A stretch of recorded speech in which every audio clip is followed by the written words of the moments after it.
кога отвараме Библијата, стануваме свесни, кога читаме со разбирање Библијата, стануваме свесни дека Бог го ветил неговиот благослов врз оние кои што ја положиле својата надеж и својата вера во него.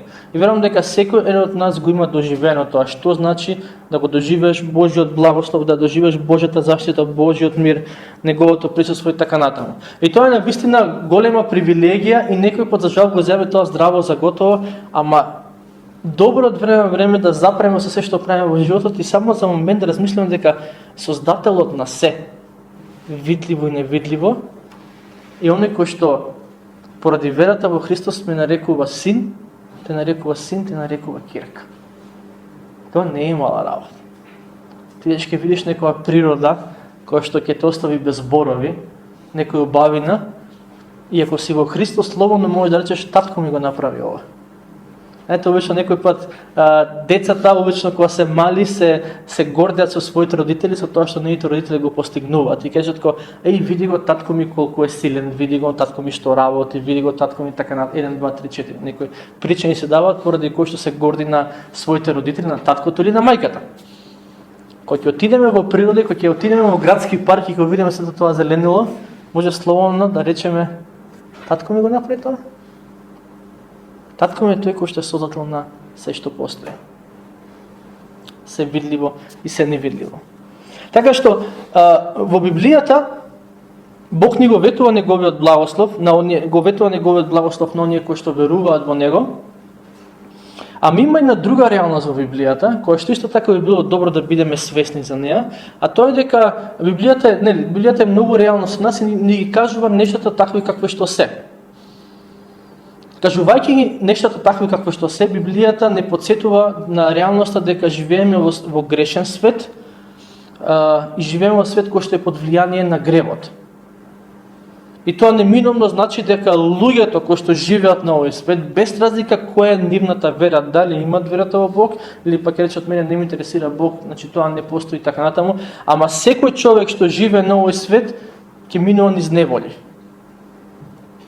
Минува и ќе минува низ неволи. И некој пат неволите низ кои што минуваме се директен резултат на наши лични гревови, на наши лични одлуки. За жал многу е често така. Поголема трагедија е кога минувам низ нешто кое што е моја лична одлука, отколку нешто кое што едноставно немам контрола врз тоа, само ми се случило и сега мора да минам низ тоа. Ама реалноста е дека некој пат не можеме да кажеме, грешен свет е, па мора сега така да минуваме низ овие нешта низ кои што минуваме. Некој пат тие нешта низ кои што минуваме, тие неволји, тие проблеми, тие болки и страдања се наша лична одговорност. Затоа што во даден момент сме донеле одлука која што е спротивна на Божјата волја. И Бог толку многу не сака што нема да не остави да стигнеме без оган, а при тоа да не се изгориме. Ќе не остави да се изгориме за да знаеме следен пат да одлучиме подобро, да одлучиме поинаку. Некој пат се случува тоа страдање, тој изворот на неволите да не бидат наши лични одлуки, туку да бидат одлуките на некој со кој што живееме под ист покрив. И ова сигурно го имате сите почувствувано исти така на своја кожа. А едно е кога јас ќе зезнам работи, кога ја ќе донесам погрешна одлука и знам дека ја мора да си трпам. Си викам јас сум крив. Ама друга е болката кога некој со кој што живееш под ист покрив или некој со кој што дели живот и знаеш дека неговите или неговите одлуки имаат влијание врз твојот живот, ќе донесе некоја погрешна, некоја неубава одлука и сега си викаш, добро, јас ли треба да трпам за тебе. Има и трета ситуација кај што нит сум јас виновен, нит е виновен некој што е ближен до мене со кој што делам заедно живот, туку едноставно некои нешта се случуваат без директна човечка вина. Некој пат некој ќе се разболи. Ќе добие диагноза, дали ќе бидеме ние или ќе биде некој ближен кој што го познаваме, ќе добие диагноза која што ќе речеш, никој не е крив за ова, едноставно се случува. Ама дали е првиот, вториот или третиот случај, некој пат и не е толку важно, Христос вика кога во Новиот Завет, кога оние апостолите гледат еден слеп човек и го прашуваат апостолите, добро, кој е крив за ова, него ослепило? И Христос вика, знаете што, моментално не е толку важно кој е крив за ова, него ослепило. Моментално тоа што е најважно е дека Бог ќе се прослави преку оваа ситуација. И така што, јас сум за тоа да размислуваме кој е изворот на неволите, дали е моја одлука, дали е туѓа одлука или е нешто кое што е вон наша контрола. Тоа е добро затоа што следен пат ќе може да спречиме таа неволја да се повтори. Ама кога веќе се случило нешто, оно што верам дека Библијата не повикува е да гледаме како Бог може да се прослави преку оваа ситуација која што моментално и се случува. И една од главните разлики помеѓу оние кои што се искрени христијани, оние кои што навистина го следат патот, и оние кои што или се нарекуваат само номинални христијани, или пак воопшто не ги интересира тоа, не е дека христијаните не минуваат низ проблеми. Сите минуваат низ проблеми, ама главната разлика помеѓу оние што се Христови и оние што не се Христови е во начинот на кој што им пристапуваат на тие животни околности. Значи, буквално во црквата се случуваат работи, збориме неволји, проблеми, тешкоти и така натаму, да не кажам скоро исти работи како вон црквата. Сега, ова не треба да биде изговор, како што нели во 1 Коринтијаните пишува апостол Павле, слушам кај вас има таков блуд, како што го нема и надвор од црквата. Значи, ова не треба да биде изговор дека, сите сме грешни, пајде сега, ќе си правиме што сакаме, нели? Во грешен свет живееме. Ама некој па се случуваат работи како во црквата, така и вон црквата. Не велам дека ова треба така да биде. Црквата ти како треба да се стреми да биде пример за овој свет во кој што е. Ама реалноста е дека и христијаните, и нехристијаните минуваат речиси низ исти работи во животот. Единствената разлика би требало да биде во начинот на кој што ги процесираме тие нешта, начинот на кој што ги пристапуваме на тие нешта. И христијанинот ќе добие лоша дијагноза, и нехристијанинот ќе добие лоша дијагноза. И христијанинот ќе загуби некој кој што многу го сака, и нехристијанинот ќе загуби некој кој што многу го сака. И христијанот некој пат можеби ќе се најде во финансиски проблеми во однос на семејниот буџет, и нехристијанот можеби ќе се најде во такви проблеми. И да не набројам са сите неволи, сите тешкоти кои што може да му се случат на еден човек или на семејство. Но разликата, барем според тоа што го читаме во Светото писмо, е во начинот на кој што пристапуваме на тие нешта. Ако оној кој што го има Христос, ако оној кој што го нема Христос, многу често знае да пристапи со очај, оној кој што го има Христос се вика, чекај бе, јас не сум сам во ова. И сакам да знаеш денеска дека не си сам, не си само во тоа. Што и да е тоа во твојот живот. Секој од вас додека го слуша ова си знае што е тоа во своето срце. Си вика, за мене тоа или таа неволја или тој проблем, таа тешкотија, си знам ја што ми е тоа. Може би нешто лично, може би нешто семено, може би нешто. Секој еден од вас си знае за што точно станува збор. Не само тоа, значи едниот аспект е дека Бог е тука за нас. Во секоја ситуација од животот. Проблем ли е, неволја ли е, добро ли е, лошо ли е, Бог е тука секој пат за нас. Ама стихот кој што ќе го читаме денеска, кај што ви кажав да отворите второ послание до Коринтијаните 1 глава 4 стих, ни кажува дека Бог не само што сака да не обликува преку болката или преку неволјите во животот, туку сака да ги земе тие животни искуства кои што ги имаме ние, низ кои што минуваме ние, и на некој начин да ги исползува за да ги обликува другите луѓе околу нас. Со други зборови, за верниците, за оние што се во Христос, болката не е само јас минувам низ ова. Минувам низ овој проблем, минувам низ оваа фаза од животот. Библиски гледано, болката е растам низ ова и кога ќе пораснам, по Божја милост, или дури не мора да чекам да заврши тој процес на растање, пошто кога завршува растот за христијанинот. Никој пат, кога ќе го види својот Господ лице в лице, тогаш. Дури и тогаш ќе спознаваме нешта кои што не сме ги знаеле претходно. Ама додека сум тука на земјата и додека растам низ неволите, низ проблемите, Бог очекува тој раст да не биде само за мој благослов, туку да биде за благослов на другите. Затоа што тоа низ кое што минува сега ти, или имаш некој човек кој што минува низ истото нешто, или кај да ќе сретнеш некој човек кој што минува низ истото нешто. И стихот кој што ќе го прочитаме на некој начин преку стихот, Павле вика, Бог е тука за да не благослови во време на неволја, тука е да ни го даде неговиот мир, неговата утеха, неговата надеж, ама Бог очекува тој мир, таа надеж, таа утеха што сме ја примиле, да бидеме отворени да речеме, окей Господе, ти ми го даде ова и фала ти. И сега покажи ми на кого му треба ова. Која е личноста на која што и треба да слушне што јас помина во животот. Тоа верам дека треба да биде ставот кој што Библијата не повикува да го имаме во време на страдање, во време на неволја. Значи, 2 Коринтијаните 1 глава 4 стих. Само кратка позадина за второто послание до Коринтјаните.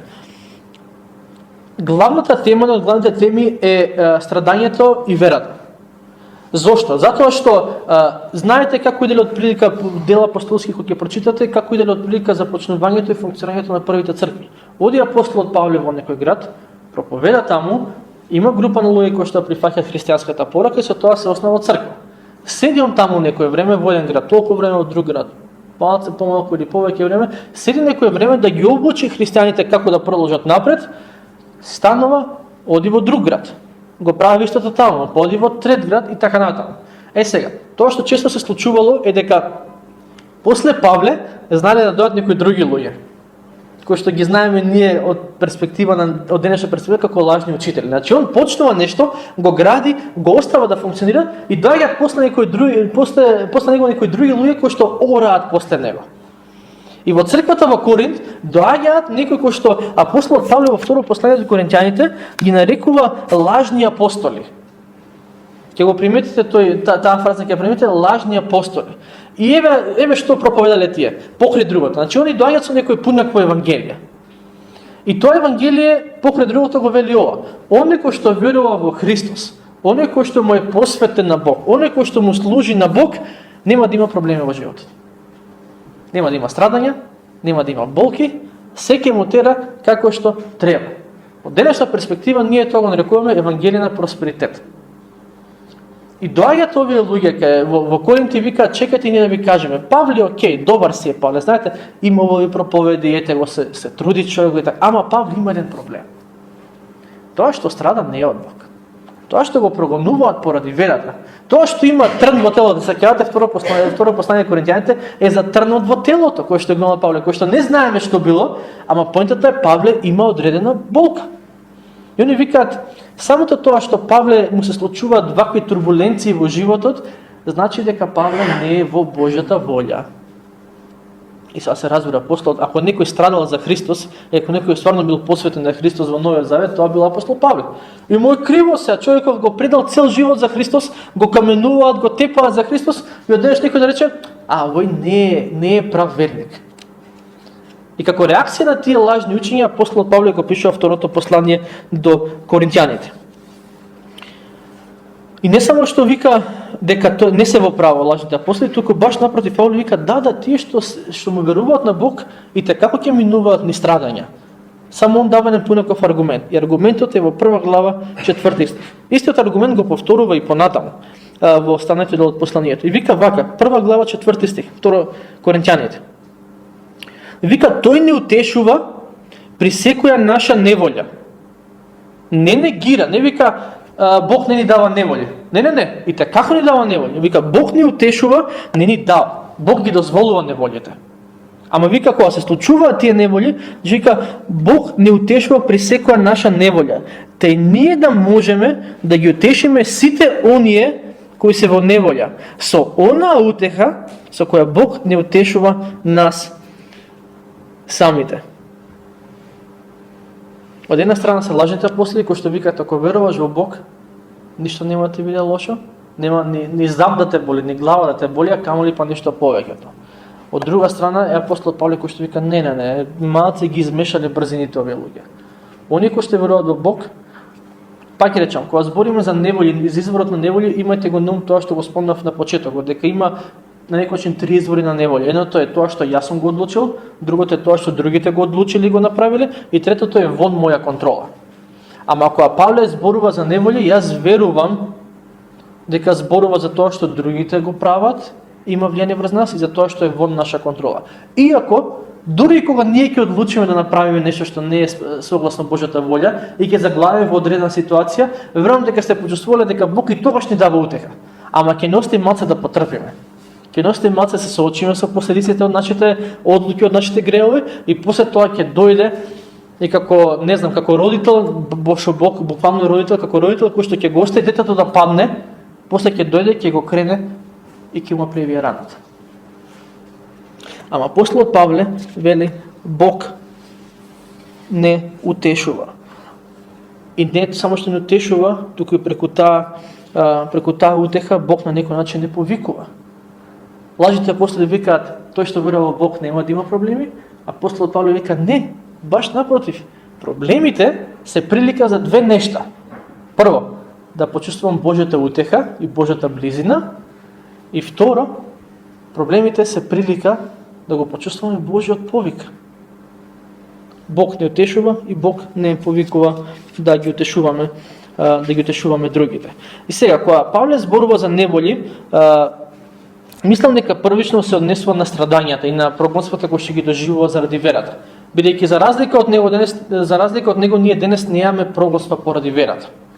Ние може да се собереме и на протест и да се протестираме и може да кажеме на било кој во нас на нашата вера и никој нема да не тепа и никој нема да не осуди поради тоа. Може би со зборови ќе не осудат, ама повеќе од тоа нема денес. Барем не во нашата држава, барем не во Македонија.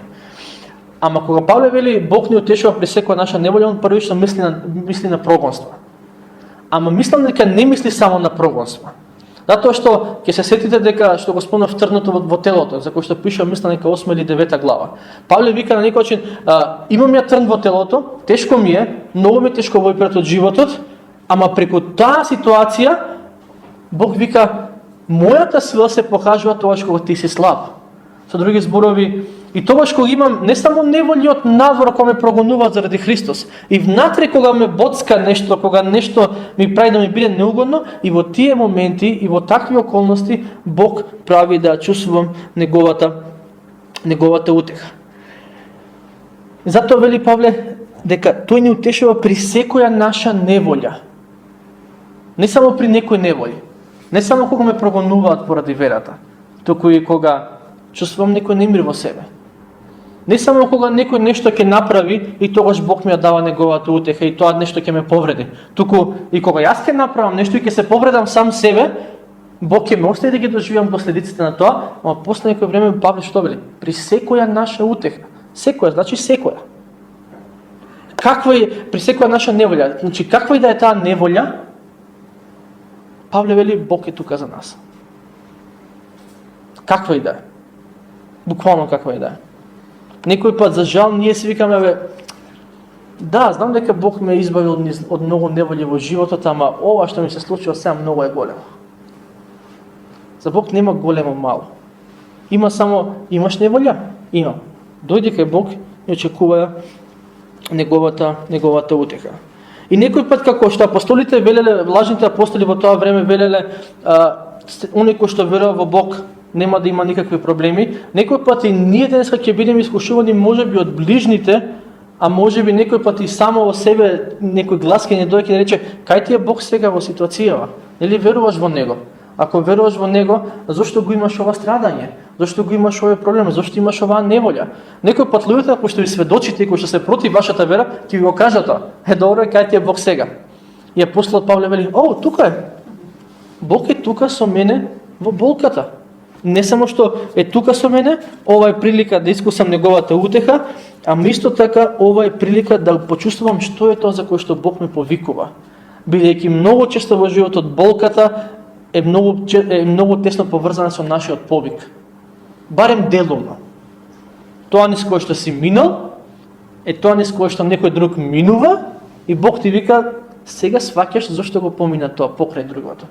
Сега сваќаш дека тоа што го направив јас за тебе во таа ситуација, сакам да го направам за оваа личност во незината ситуација, ама вика и ние да можеме да ги утешуваме. Со други зборови, Павле вели Бог сака нас да ни исползува во тој процес. Вистина дека Бог некој пат ги утешува луѓето со тоа што ќе прочитаат Библија или ќе слушаат некоја порака, или ќе прочитаат нешто друго и Бог ги утеши во дадена ситуација. Ама многу често начинот на кој што Бог ги утешува другите е преку луѓето. Сети се на ситуацијата во која што тебе Бог те утешил во некоја неволја. Речи сум сигурен дека најверојатно искористил човек во тоа. Исползувал некој да ти се јави, да седне со тебе, да прави молитва, да се моли за тебе, да ти каже збор на утеха и да ти биде подобро. И тоа е тоа кое што Бог сака да го прави преку нас. Барем така пишува нели во овој стих. И јас се надевам дека ќе научиме со тек на време да живееме со оваа вистина. И ова не значи дека ние постојано треба да очекуваме само неволји и проблеми да ни случуваат во животот. Ама од друга страна не треба и па да очекуваме, тоа знам дека звучи многу примамливо, ама не треба да паѓаме на таа лага дека ако ти веруваш во Бог, ти заборави на болка. Ти можеш слободно да заборавиш и на проблеми и на неволи. Тоа е сатанска лага, многу убаво звучи. И тоа им го кажа змијата, тој го кажа на Ева, на Адам и на Ева, им го кажа во Едемската градина. Вие само правите што сакате и нема да ви биде ништо лошо. Се ќе биде во ред. Не е тоа вистина. Знам дека звучи убаво, ама не е тоа вистина, бидејќи реалноста е дека и христијаните, како и сите останати, некој пат ќе бидат скршени срцата, некој пат ќе бидат повредени, некој пат ќе чувствуваат емотивна болка, некој пат ќе добијат диагноза која што не им се допаѓа. Христијаните знаеме ние многу добро, особено во последните неколку години, луѓе кои што беа дел од оваа заедница ги изгубивме тие луѓе и боли тоа. Ама Бог не рекол дека ти само верувај, да, вечен живот, да, ама тоа не значи дека нема да искусиме физичка смрт. Така што сите тие болки се карактеристични како за оние кои што веруваат, така и за оние кои што не веруваат. И тоа е аргументот на апостолот Павле. Ти колку што сакаш верувај се и колку сакаш верувај се. Ако сакаш и не верувај во Бог воопшто. Болката е реален дел од животот. И затоа ние кога пееме во црква, ќе пееме после песната Бог има за мене пат сигурен, ние пееме и низ битки огнени сигурен е победник. Песната не вели Бог не ме води во огнени битки. Песната вели кога сум во огнени битки, Бог е сигурниот победник. И покрај него и јас сум победник во таа битка. Кога велиме низ безбројни битки минуваме пак, значи ние со самото тоа прокламираме дека ние одиме низ битки во животот. Не велиме низ никакви битки не минуваме ние во животот. Туку одиме во борби и тоа е реалниот дел. Тоа е многу реален дел од животот. Ама апостолот Павле не останува само на тоа. Значи он вика да, неволите се реален дел од животот, а исто така и утехата е реален дел од животот, ама за оние што се во Христос. Рековме дека неволите се универзални. Верувал, не верувал, неволја ќе имаш во животот, болка ќе имаш, страдање ќе имаш. Оно што ги разграничува христијаните е тоа дека они не минуваат низ тие болки сами. Е тоа што мора да го имаме во однос на утехата, пошто Павле вели Бог не утешува при секоја наша неволја, е дека нема да добиеме Божјата утеха по автоматизам. Само затоа што се појавам во недела са бале во црква во 11 часот и затоа што свирам или правам нешто, некој пат за жал очекуваме дека дојде неволја или проблем, Бог одма ќе ми ја даде неговата утеха. И моето искуство, а верувам дека искуството на некој од вас, и мислам дека и тоа е тоа што верувам дека тоа е тоа што Библијата го поучува, дека не иде така лесно тоа. Зошто не иде лесно? Затоа што некој пат ние изјавуваме вера во Христос. Велиме он е мојот Господ, он е мојот Спасител. И ќе дојде неволја и наместо да бараме утеха во него, претпоставувам ви си има случај на тоа, бараме утеха во нешто друго.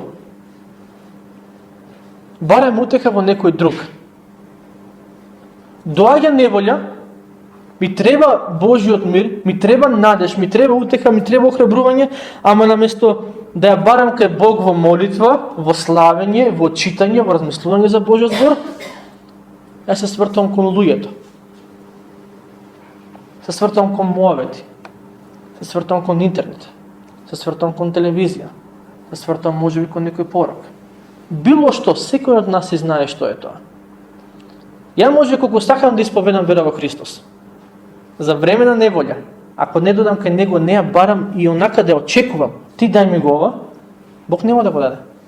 Јас го верувам. Бог ќе не остави, ќе рече, сакаш во друго нешто да бараш утеха? Хајде, бојрам, ќе те оставам. И поминува ден, 2, 3, недела 2, и сваќаме дека тоа нешто во кое што бараме утехата, во Стариот Завет преку пророкот Еремија Бог им вика на израелците, вика вие направивте две зла. Првото е ме оставивте мене, и второто си скопавте бунари, изворот на жива вода, вика второто си скопавте бунари кои што не држат вода.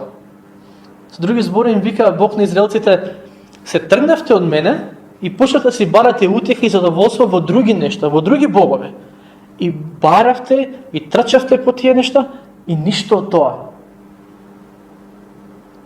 И ние верувам дека денеска немаме право да ги осудиме израелците, да речеме срам да име, бидејќи некој пат и самите ние го правиме тоа. Кога треба утеха, кога треба Божјиот мир, кога ни треба Божјата сила, наместо да бараме кај Бог кој што изворот, ние бараме во нешто друго. И затоа многу е важно за време на неволја кај ја бараме утехата. Ако ја бараме кај Бог и ако очекуваме, Бог ќе ни ја даде. Ама ако ја бараме кај нешто друго, или во нешто друго, или во некој друг, Бог ќе рече, ајде, пробај да видим до кај ќе стигнеш. Јас сум тука, те чекам, те сакам. Ама ако сакаш да отидеш таму, знај дека ништо нема да најдеш. Тоа е бунар кој што не држи вода. Не е изворот на живата вода. И кога ни е потребна Божјата утеха или кога ни е потребна утеха, ако ја бараме во нешто друго, тоа ќе биде брзо може да го добиеме. Многу добро знаете дека некој пат другите нешта, не Бог, на некој начин ќе дава некој инстант задоволство, што и да е тоа кон кој што прибегнуваме за време на неволја, ама е површна утеха. И привремена е. Ако одиме кај Бог, некој пат процесот кај што Бог не утешува, знае да трае малце подолго. Божјото дејствување во нашите животи не оди по принципот на фаст фуд. Нарачуваш за 5 минути готово, тука е. А светот ни нуди фаст фуд утеха, на брзинка. И после некој време нема ништо хранливо тоа, нема нешто кое што ќе обстои. После некој време пак не треба. И после некој време пак не треба и прибегнуваме постојано кон нешта кои што не се извор на вистинска утеха. А ако чекаме од Бог, може некој пат да потрае, некој пат ќе биде процес, ама кога Бог дава утеха, таа е вистинска, таа е длабока и има уште еден трет дел, а тоа е дека Бог вели таа утеха што ти ја дадов е сега твојот повик во животот. Тоа низ кое што помина, тоа кое што го доби е сега твојот повик да го дадеш на некој друг.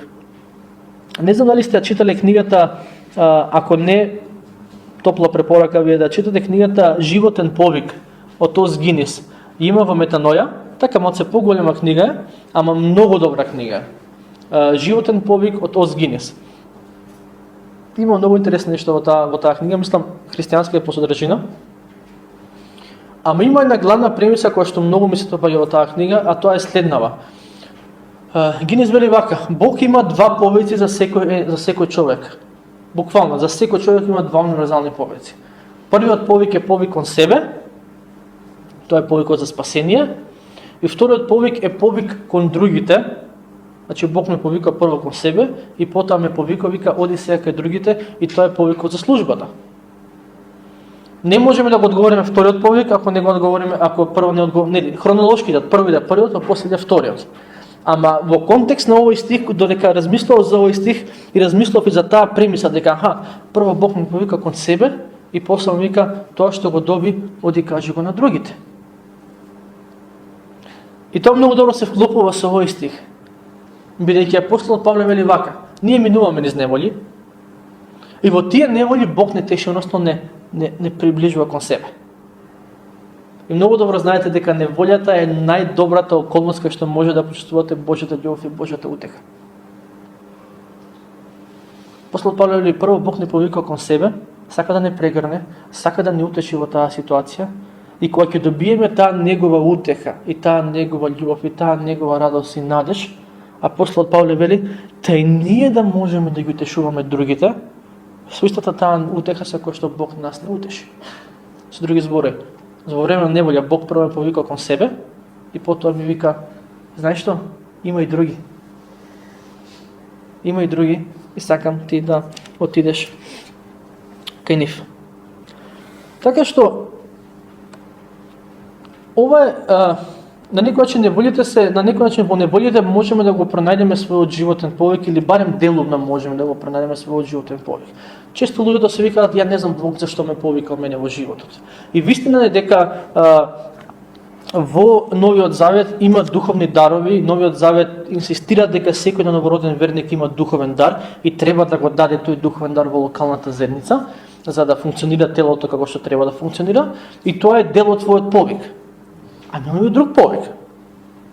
Повикан си да бидеш родител, повикан си да бидеш нешто друго, повикан си да бидеш син, да бидеш ќерка и така натаму. Сите тие се некои мини повици кои што ги имаме во животот. Ама ако се мислиш, окей, Боже, што да направам јас за тебе, ама да биде насочено кон другите луѓе, некој пат одговорот ќе го најдеш во своето минато. Што Бог направил за тебе? Секој од вас си го знае одговорот на тоа прашање. Од какви неволји Бог те избавувал? Секој од вас си го знае одговорот на тоа прашање. И ако се мислиш, Боже, што да направам за тебе, во овој период сакам да ти служам, може би Божјата порака е тоа што јас го направив за тебе, сакам да го направам за другите, ама сакам преку тебе да го направам. Таа неволја од која што ти избавив, таа утеха што ти ја дадов, кога ти беше тешко, сакам да дам некој друг, бидејќи исто толку му е тешко и можеби се соочува со многу исти работи и со слични работи како што ти се соочуваш. Така што сигурен сум дека секој еден од нас има доживено Божјата утеха на еден или на друг начин. И тоа не еднаш. Ако некој пат можеби ќе биде добро да седнеме и наместо богослужба со класична проповед и со песни така натаму може да се пее, да си пееме така натаму, ама да седнеме да споделуваме што Бог направи во мојот живот. И неопходно тоа мора да биде сведено што како јас познав вистината, поверував во смртта и воскресението на Христос и Бог ме спаси, можеби ќе биде години после тоа што Бог направи во твојот живот. Ама кога би седнали и кога би ги споделили тие моменти, ќе сватиме дека види како Бог действува во твојот живот на тој начин, во мојот живот на тој начин, во твојот живот на поинаков начин, и тие се Божите дела, тие се Божите утехи. И убаво е кога Божјиот народ се споделува еве што Бог направи за мене. Ама тоа да не биде ограничено само на овие 4 зида. Павле вели, Бог ни утешува, за да можеме ние понатаму да ги утешуваме другите. Некој може да рече, знаеш што, кога мене беше тешко во семејството, кога имавме криза, Бог ја сврте ситуацијата и сакам да ти кажам, издржи во тоа. Некој може да рече, ние имавме финансиски проблеми. Не можеме крај со крај да сврземе. Ама Бог по неговата милост ни даде начин како да излеземе од тоа. Сакам да ти кажам, верувај му и тера напред со Бог. Оди напред со Бог. Некој може би ќе каже, добив лоша диагноза и многу ми беше тешко, ама еве тука сум, жив сум и му верувам на Бог. Некој може би ќе каже, личноста што најмногу сака во животот почина. И беше тешко, ама поради верата која што имам во Бог, Бог ме држеше, ме утеши, и ако денеска се соочува со таква ситуација, сакам да знаеш дека во Бог има утеха. Дека во Бог има цел, дека во Бог има надеж, дека во Бог има мир. И ред други работи кои што секој од нас ги има доживеано. Павле вели, тоа што ние го имаме добиено од Бог е тоа кое што Бог сака да им го даде на другите преку нас. И од таа гледна точка би рекол дека кога се сочуваме со неволи во животот, Библијата од нас очекува, ако може да кажам, две реакции. Првата реакција е славење, втората реакција е споделување. Ќе ги запамтите лесно, пошто двете нас почнуваат. Славење и споделување. Славење е активност во која што ја му викам на Бог, Боже, фала ти за тоа што ти го направи за мене, а споделување е активност во која што викам на другите, чекај да ти кажам што Бог направи за мене. Дозволи ми да ти кажам што имаш ти достапно на некој начин во Бог. Ако се свртиш кон Бог, еве што ти е достапно, еве што Бог може да направи во тебе, еве што Бог може да направи преку тебе, еве што Бог може да направи во таа ситуација, во таа неволја, бидејќи знам, бидејќи јас го доживеав. Сетете се на Стариот Завет. Во Стариот Завет од време на време, кога Бог ќе направише некое големо дело помеѓу израелците, знаеше да им каже на водачите на народот, запишете го ова. Зошто? За следните генерации да знаат што јас направив. И причината зашто ние денес имаме Библија, зашто имаме Стари Нов Завет, и бидејќи луѓето ги запишувале Божите дела. Како Бог ги утешил нив, и ние денес, 1000 години подоста, може да речеме, Боже, така со тоа што ти ги утеши нив и го запишале они, ти денеска ме утешуваш мене. И фала ти за тоа. Сетете се на цар Давид. Ајде, израелците беа во Египет и страда, робството страда не баш толку многу поради својата вина. Ке речеш, окей, тоа е туѓа вина. Ама цар Давид заглави во прељуба и во убиство поради своја вина. И во Библијата читаме колку му било тешко. Ама од тие тешки моменти, од тие неволји, кои што сам себе се ги нанесе, произлегува песни кои што до ден денешен и нас ни се на утеха. Што се случува? Бог утеши него и преку таа утеха која што му даде него, он може да не утешува нас денес.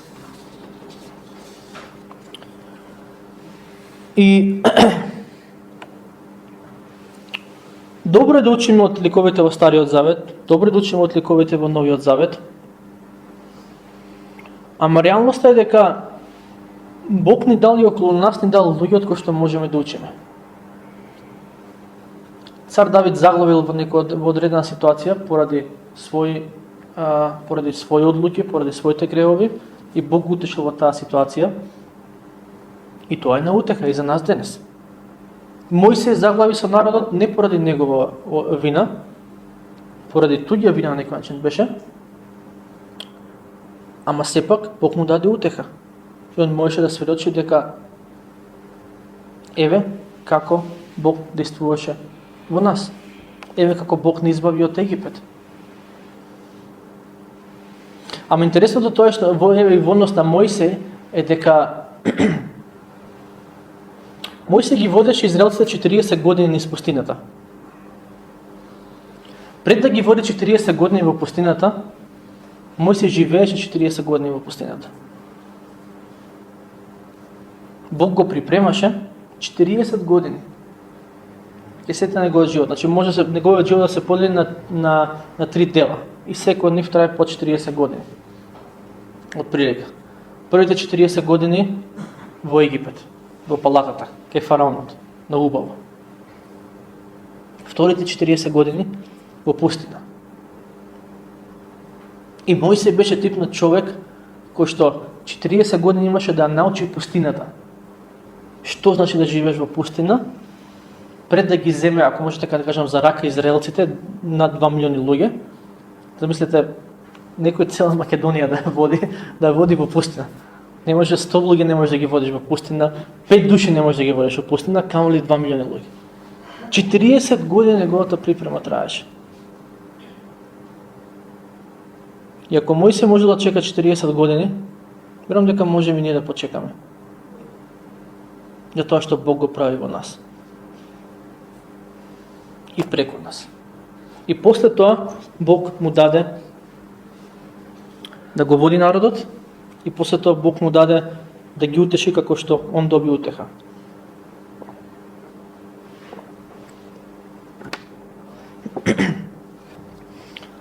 Сега.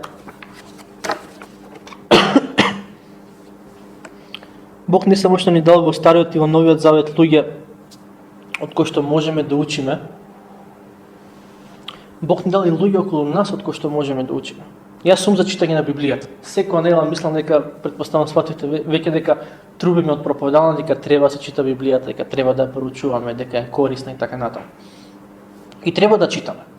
Јас сум за читање на Библија, после тоа сум за читање на црковна историја. Не историја баш, ако ви интересираат години, читате и години и места. Ама црковна историја од перспектива на да читам за животите на луѓето кои што ме верувале на Бог низ годините. Така што сум за читање на Библија, најмногу од се, најважно е тоа, ама исто така сум за читање на биографии на луѓе низ годините кои што ме верувале на Бог. Бидејќи преку тие биографии ќе научиш нешто.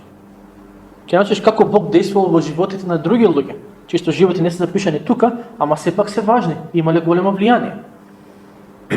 И трето, верувам во однос на тоа како Бог нас не утешува преку неговиот збор, некој пат не утешува преку биографиите, некој пат не утешува преку заедништвото и така натаму, а Бог некој пат не утешува и преку луѓето кои што се тука одма до нас. И тоа многу често се случува. Дека Бог ги ползува луѓето за да ни утеши. Бог ги ползува луѓето за да ни пренесе одредена порака.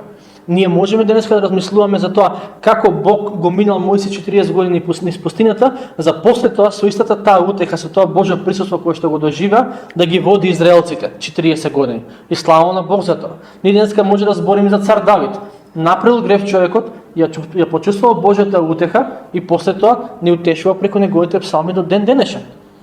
Ама исто така е добро да погледнеме околу себе и да видиме како Бог на луѓето кои што ги познаваме и минувале низ неволи, како им дал утеха и како истите тие луѓе сакаат да го земат тоа што Бог да им го дал и да речат, јас сакам да го дам на други. Бог беше тука за мене, кога бев повреден, кога ми беше тешко, кога бев на дното, Бог беше тука за мене и сега и јас сакам да бидам за другите на ист начин. И таков добар пример за мене ќе спомнам само еден-два примери, нема да спомнам сите, иако верувам дека има многу повеќе примери за тоа. Ама таков добар пример за мене штета што не се тука денеска Павле и Сузан на камп се во Охрид. А моли се многу добар пример за мене што значи да го живееш овој стих. И ќе ви кажам зошто. Затоа што сите знаеме колку голем благослов ни е Ане на нашата црква. Значи тука нема дебата од дека. Не сме никој да каже поинеко во однос на тоа. И знаеме дека е благослов на нивното семејство. Ама Ане е лично со попречености. И сите многу добро знаеме дека некој пат кажат молете се, Ане не спие. Или молете се, има ваков предизвик или онаков предизвик. И доброто кај нив 20, тоа што многу ми се свига, тоа што низгодите од секој пат ми биле за пример, е дека они имаат Ане која што лично со попречености. И ако може да кажеме, тоа е еден вид на предизвик, еден вид на, ако може се каже, еден вид на неволја, така? Ама Бог ги утеши во таа неволја која што имаат. И интересно дека низ годините, јас сум бил сведок, пошто порано и со Павле имам работено заедно, низ годините, они научија како да се поврзуваат со семејства кои што имаат деца со попречености. И таа утеха која што Бог им е даден нив, за нивната ситуација, они рекоа, ова не е само за нас. Ова е за што повеќе луѓе да го слушнат, што повеќе луѓе да дознаат, дека еве што Бог направи во нашите животи. И ние ќе ви кажеме како Бог може да го направи тоа и во вашиот живот. Тоа ти е отелотворување на 2 Коринтијаните 1 глава 4 стих. Живење на тој стих. И пишав преку на Славица, и Славица ја праша за дозвола дали може да ја спомнам и неа на проповед. Нема да ве спомнам сите ден, поен уживајте, може и во некои други проповеди, да. Денеска само 2 примери се доста. Ама сите ние многу, мислам, не знам дали сите знаат, дали сите го знаете сведоштвото на Славица, ама додека се спремам за оваа проповед, сикам еден ден ќе ја повикам Славица за време на богослужба да подаде нејзиното сведоштво и ќе видите колку интересно. Стварно е многу интересно. Значи тоа што Бог го направи во нејзиниот живот е неверојатно. Кога да слушам, мене ми е интересно, вака само ми кажу, ја вака седам и слушам. И Бог ја пронеде Славица во едно многу невообичаено место.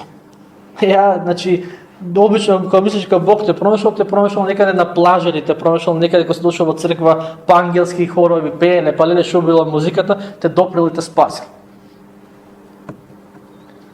Бог ја пронеде Славица во затвор, ја спаси во затвор. И он денеска има едно од секој пат не секој, многу често кога се слушаме, се враќаме на таа тема. А една од нејзините главни желби во животот е да ги достигне жените кои што моментално се наоѓаат во затвор.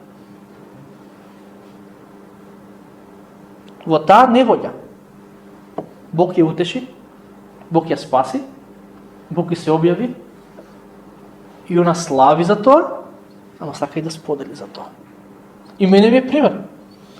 Знаејќи сигурно какви места се затворите, и она упорно сака да отиде таму, мене ми е пример за однос на тоа.